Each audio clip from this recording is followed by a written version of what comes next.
This is the GBN Luncheon edition of news for today, Thursday, July 2nd, 2026. Coming up in the news, the St. Andrews Development Organization, CEDU, unveils a lineup of activities for the 2026 St. Andrew Festival and fundraiser to assist John Crow. In the region, a proposed salary and allowance increase is not sitting well with teachers' union in the Bahamas. On the international front, most massive Russian attack on Kyiv kills at least 20 people. And in sport, Kimo Paul added to the West Indies squad. We have details to these and other stories when we return. The first segment of the news comes to you compliments of Brighton and Miners.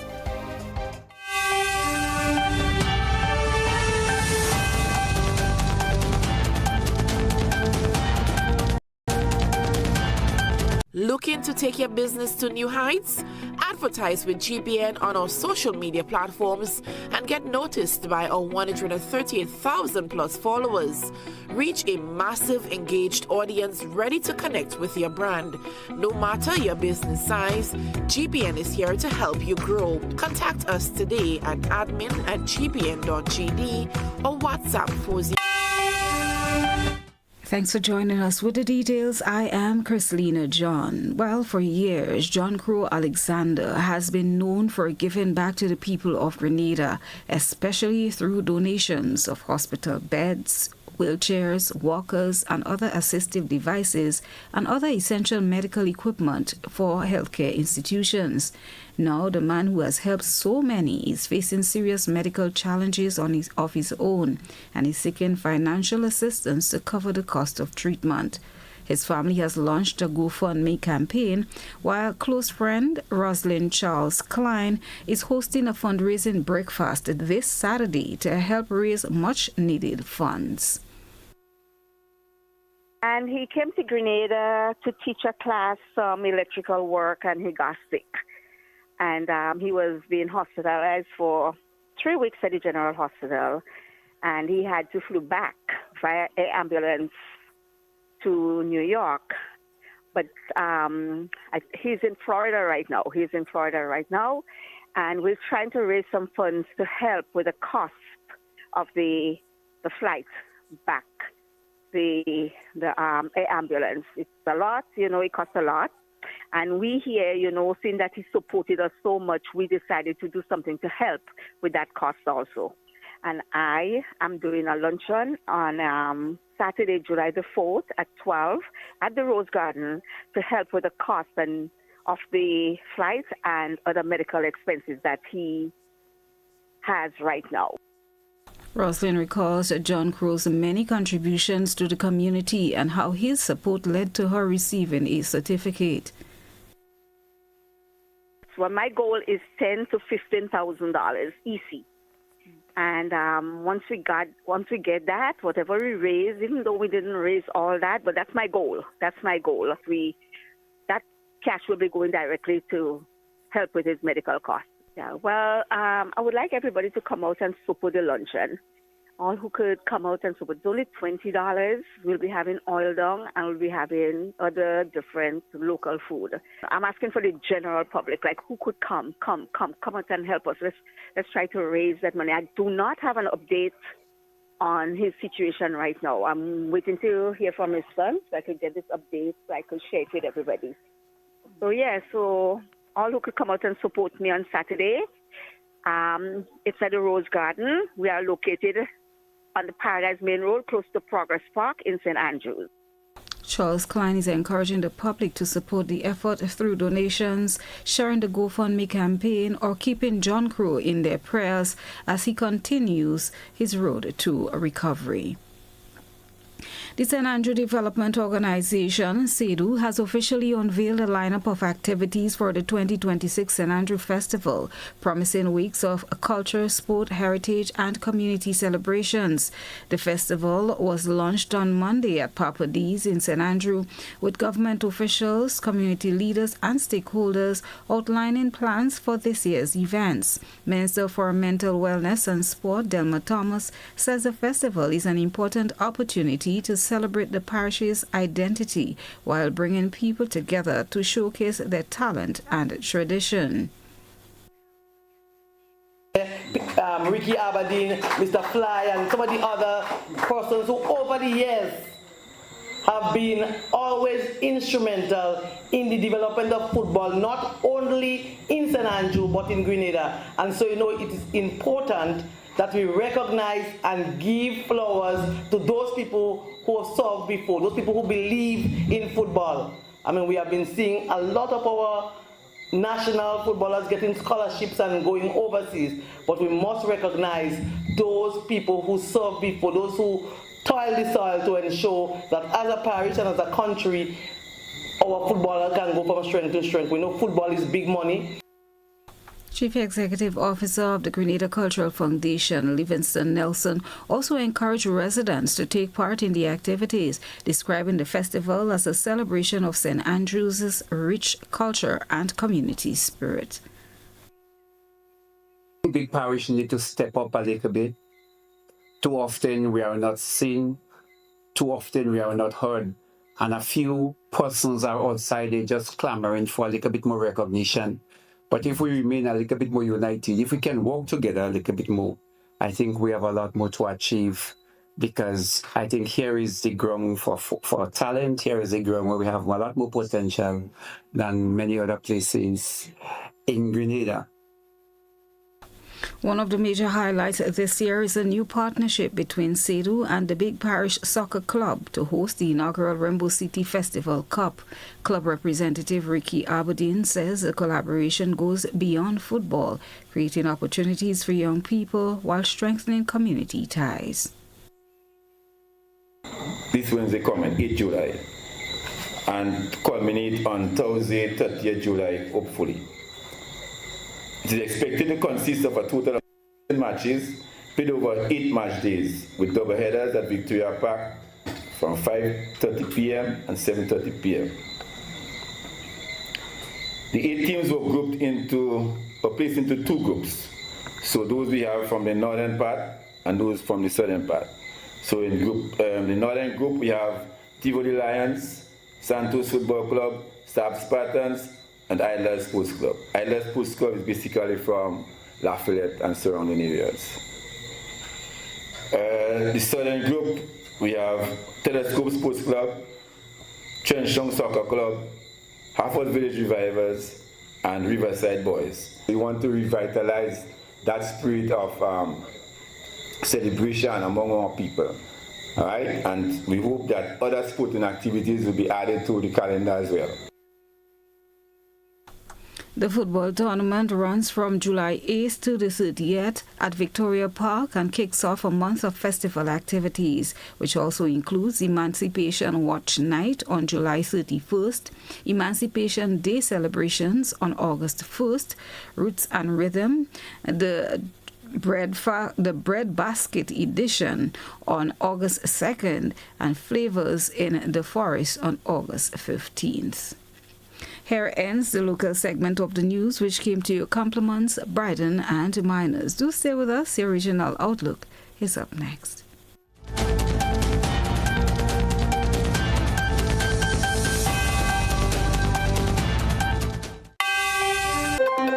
Got something to share? Call us at 440-1252. WhatsApp 405-3052 or 407-8458. Or email gbnnews@gbn.gd.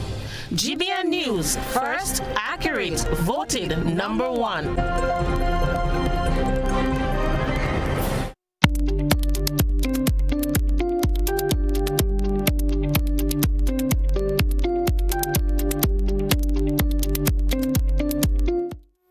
And now for a look at what's making news across our region. Well, a proposed salary and allowance increase is not sitting well with teachers' union in the Bahamas.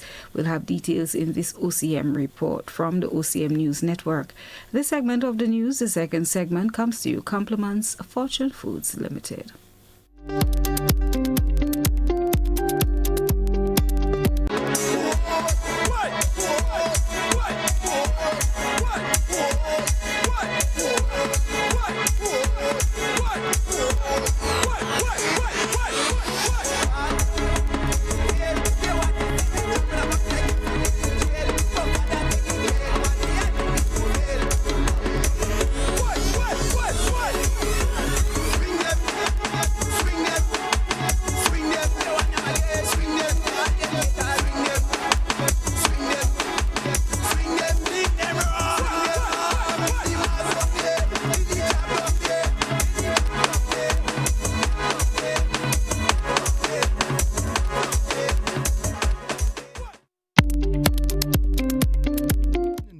news this morning, Prime Minister Philip Brave Davis is defending a proposal to increase the salaries and allowances for members of Parliament. The draft amendment to the Parliamentarians' Salaries and Allowances Act will grant members of Parliament $32,000 a year and senators $16,000 a year in allowances, in addition to their salaries. Prime Minister Davis says a salary and allowance review for parliamentarians is long overdue. However, the proposals are not sitting well with the Bahamas Union of Teachers. President Belinda Wilson says increasing compensations at this time is not a good idea, and she calls it unthinkable. So, Mr. Prime Minister, Honorable Philip Davis, before you even dream of increasing MPs, ministers, and senators' salaries and introducing a duty allowance, I urge you to ensure that the new industrial agreement with salary and allowances increased between the government and the Bahamas Union of Teachers is completed, signed, and registered. Pay the back pay and all monies owed to teachers and other civil servants forthwith. Pay the outstanding premiums owed to the insurance company so that teachers' medical insurance can be safeguarded. Ms. Wilson was speaking with the media yesterday. Some members of the public also have strong views against the proposals put forward. There are a lot of persons out here that still need food to eat, houses, homes. They could put the money elsewhere than getting raises because most of them already have another job. So having that along with raises, I don't agree with it at all. Bahamians are barely surviving, and I feel like they're spending money on so much other things when they can invest in the Bahamas and in Bahamian lives. I don't think they need it at this time because a lot of them have just gotten there, so they haven't proven themselves yet. And the timing with the gas prices and the cost of living is high already, so probably they should give it some time. Prime Minister Davis yesterday argued that other parliamentarians in the region receive more compensation than those in the Bahamas. According to the Prime Minister, MPs in the Turks and Caicos Islands are paid $97,500 a year. In Jamaica, MPs make $14,179 million per year, or roughly $90,100. In Trinidad and Tobago, opposition MP and former Prime Minister Stuart Young describes news idling of Methanex plant as worrisome. Methanex announced plans to idle its Titan methanol plant after talks on a new natural gas supply agreement broke down. The former energy minister chastised the United National Congress government over the latest development in the energy sector. If these petrochemical plants continue to shut down and close up operations, not only is it a loss of jobs of the workers there, it is a loss of jobs in the ecosystem. All those who supply, all the subcontractors, all the people who do janitorial service, security service, provide food, etc. It's a loss of additional foreign exchange in our economy.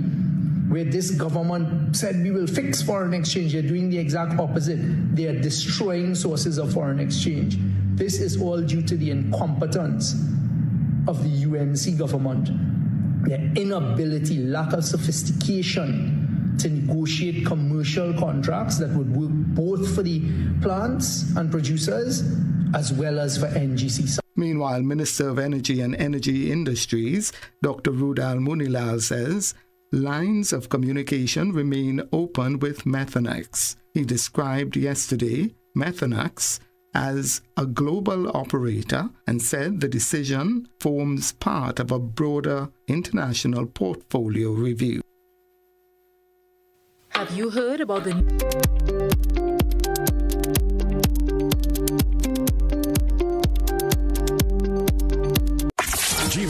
Mixology is back. We're officially on the road to spice up the Carnage 3.0, and it all starts here. Live from GBN Studios every Friday at 1:30 p.m. Streaming across GBN platforms, bringing pure energy, culture, and spice mass vibes straight to your screen. Hosted by Charlton, powered by Graphic Sound System, featuring fresh faces and seasoned stars. Mixology is what the culture takes center stage. WhatsApp 407-8458 now to secure your spot on Mixology.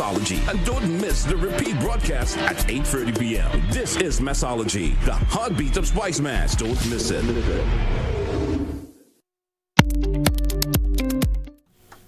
Thanks for staying with us. And now for a look further afield.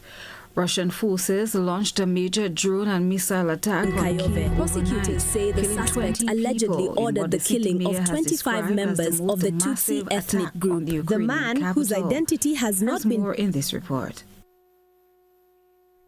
It was an assault Ukraine knew was coming. President Volodymyr Zelensky cut his visit to Ireland short, warning that Russia was planning a massive strike. Several neighbourhoods were hit in Kyiv overnight, sparking multiple fires. Moscow says it was targeting Ukraine's energy infrastructure in response to recent strikes conducted by Ukraine. The US ambassador in Ukraine called it a horrific night for the city's residents, who were forced to spend it in shelters. Authorities in Germany have arrested a man suspected of having taken part in the 1994 Rwandan genocide. Nearly 1 million Tutsis and Hutus German federal were killed prosecutor during 100 days of massive violence. Here's more in this report. Arrest was made in the central German state of Hesse. The suspect, a German Rwandan national, has only been identified as Innocent S. under German privacy laws. He's accused of ordering the killing of 25 ethnic Tutsis while he was an assistant to the mayor of Kayove in northwestern Rwanda. Prosecutors say he also participated in the killings by stabbing a victim in the chest with a knife. Germany has prosecuted several suspects linked to the Rwandan genocide since the killings occurred in 1994. They have done so under the principle of universal jurisdiction, which allows courts to try suspects of serious international crimes regardless of where they were committed. The 1994 genocide began after the plane carrying the then Rwandan president, Juvenal Habyarimana, was shot down. More than 800,000 Tutsis and moderate Hutus were killed by Hutu militias in about 100 days. The Rwandan government has continued seeking justice for the victims of the genocide and strengthened measures to ensure such atrocities do not happen again.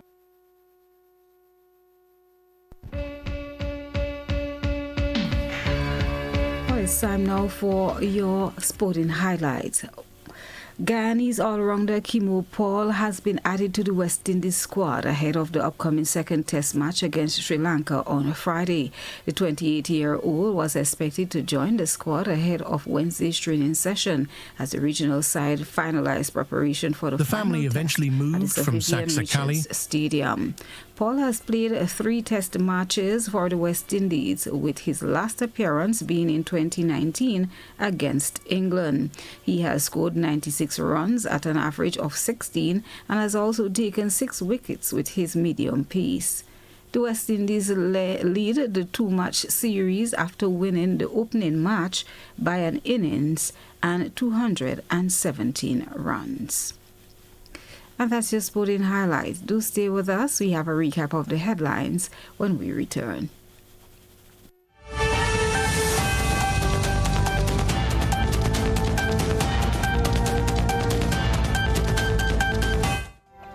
Recapping the headlines that made the news today, the St. Andrews Development Organization, CEDU, unveils a lineup of activities for the 2026 St. Andrew Festival and fundraiser to assist John Crow. In the region, a proposed salary and allowance increase is not sitting well with the teachers' union in the Bahamas.